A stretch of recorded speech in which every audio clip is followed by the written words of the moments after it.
Bonjour, Saba Maïdine, donc directrice de l'atelier chantier d'insertion Fribvi. Donc c'est une structure qui existe depuis 1997, dont l'activité est la collecte, le tri, la vente et la couture. Donc nous employons chaque année à peu près 130 personnes. Donc on est plutôt sur une phase de développement d'activité et de développement de l'offre d'insertion.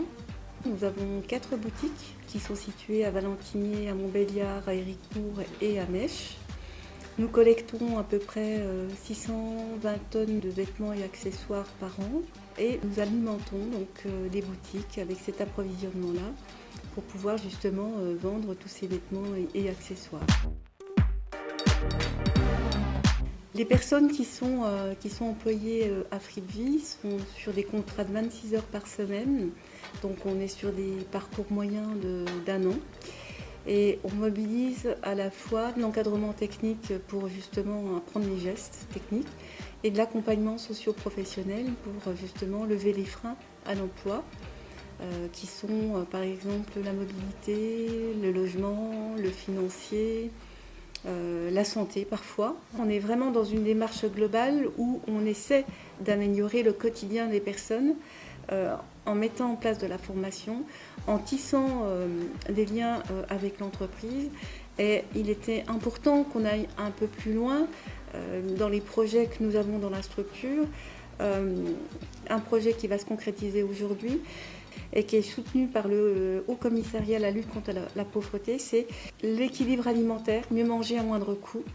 C'est de manger sainement avec des produits sains, en travaillant sur la nutrition, en travaillant sur la connaissance des produits par justement des ateliers culinaires qui seraient animés par le CFA de Betoncourt, qui travaillera avec les salariés de la structure. Donc l'ensemble des salariés, on fera des petits groupes de 5 et 6. L'idée, c'est aussi de faire venir d'autres usagers qui fréquentent les CCAS et l'épicerie sociale pour les faire participer à cette aventure-là. Et surtout, Fabrice Piguet, qui animera ces ateliers culinaires, travaillera sur une cuisine à portée de main.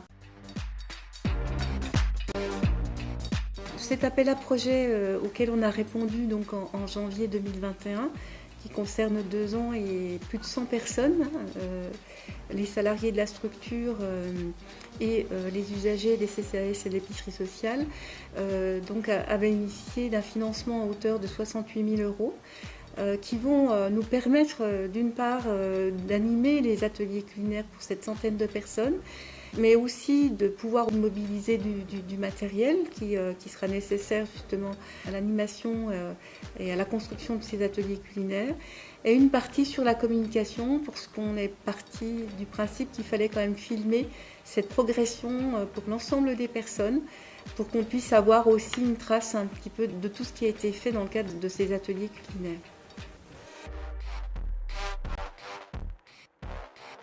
Pendant la crise sanitaire, on s'est vraiment rendu compte de la fragilité dans laquelle se retrouvaient les personnes quand on les contactait à la maison. Et puis c'est à travers cette crise qu'on s'est rendu compte que voilà, dans les ménages, manger correctement, manger tout simplement, c'était un petit peu compliqué. Au sein de la structure, on voit ce que mangent les personnes, donc ça ne nous satisfait pas trop. Les sandwichs, les petits plats préparés. Mais aussi, on a vu qu'il y a des fois des personnes qui faisaient à manger aussi pour d'autres au sein de la structure, pour qu'elles puissent aussi manger aussi correctement.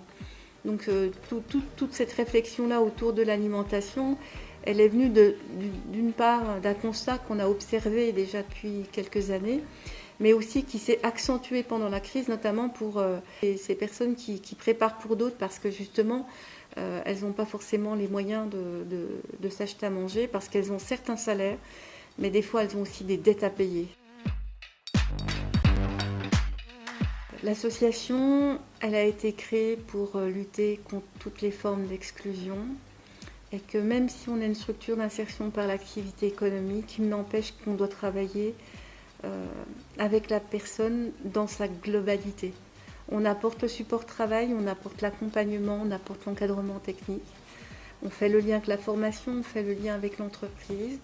mais on doit faire le lien. Et aujourd'hui, les projets que nous avons, c'est faire le lien avec tout ce qui la préoccupe au quotidien avant d'arriver justement sur l'aspect professionnel.